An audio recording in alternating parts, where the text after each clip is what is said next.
தமிழக வெற்றி கழகத்தின் முதல் மாநாடு மதுரையில் நடத்த விஜய் திட்டமிட்டுள்ளதாக தகவல் வெளியாகியுள்ளது. விஜய் மக்கள் இயக்கத்தின் மூலம் மருத்துவ முகாம், இரத்த தான முகாம், இரவு பாடசாலை, பொது நூலகம் போன்ற உதவிகளை செய்து வந்த நடிகர் விஜய் தமிழக வெற்றி கழகம் என்ற பெயரில் கட்சி ஒன்றை தொடங்கியுள்ளார்.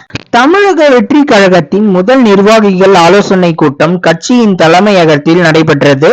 இந்த கூட்டத்தில் உறுப்பினர் சேர்க்கை, உள்கட்சி கட்டமைப்பு விரிவாக்கம் தொடர்பாக ஆலோசனை மேற்கொள்ளப்பட்டது. இதனை அடுத்து தமிழகம் முழுவதும் மாவட்ட வாரியாக நிர்வாகிகள் ஆலோசனை கூட்டம் தொடர்ந்து நடத்தப்பட்டு வருகிறது. இந்நிலையில் தமிழக வெற்றி கழகத்தின் முதல் மாநாடு விஜய் பிறந்த நாளான ஜூன் 22 மதுரையில் நடத்த திட்டமிட்டுள்ளதாக தகவல் வெளியாகியுள்ளது. இதற்கு முன்பாக கட்சி ரீதியாக 100 மாவட்டங்களை உருவாக்கி நிர்வாகிகளை நியமனம் செய்து பிறகு முதல் மாநாடு நடத்த திட்டமிட்டுள்ளதாக தகவல் வெளியானது குறிப்பிடத்தக்கது.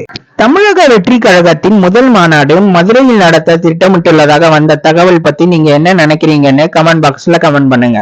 நீங்க ஒரு தளபதி ஃபேனா இருந்தா தமிழக வெற்றி கழகத்துக்கு எந்த சின்னம் வழங்குவீங்கன்னு கமெண்ட் பாக்ஸ்ல கமெண்ட் பண்ணுங்க. இந்த வீடியோவை லைக் பண்ற எல்லாரும் மறக்காம நம்ம குள்ளவெட்டி ரிவ்யூ சேனலை சப்ஸ்கிரைப் பண்ணுங்க, பெல் பட்டனை பிரஸ் பண்ணுங்க. மீண்டும் தமிழால் இணைவோம். வணக்கம்.